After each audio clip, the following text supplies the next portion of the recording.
Dili lang man's best friend kundi anak na ang pragtatar ning usa ka magtiayon nga street driller o naa sa daan na nimuyo sa ilang Itoy nga ilagyong gihilakan dihang gisuwayan unta kini pag-impound sa mga nagpasiugda sa rescue operation kaganihang buntag.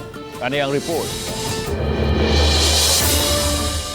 Taliwala sa massive rescue operation nga gipahigayon sa City Hall ug sa kapulisan, nagpahipi kining babae kauban ang duha niya ka mga Itoy. Tataw nga mibati siya og kahadlok kay sigurado naman nga apilon siya sa pagda.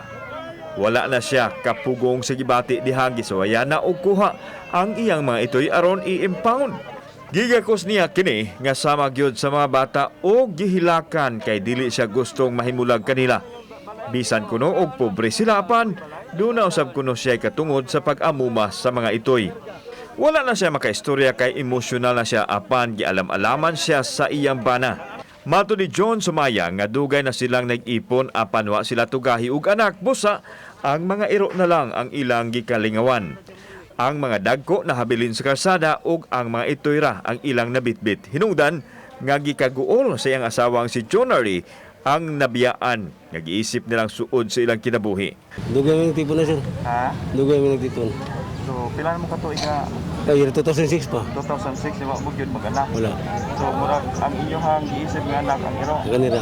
Bisan unsa man ang estado sa kinabuhi sa tao, aduna gyoy katungod sa pag-amuma sa mga hayop. Dili man sama sa uban, apan ang luha nga miagas sa mga mata ug midagayday sa iyang aping ni Jonary. Nagpakita lang sa koneksyon sa tao ug sa hayop nga labaw pa sa higala. Kauban si Rod Prado, ako si Alan Domingo. Balitang Bisdak.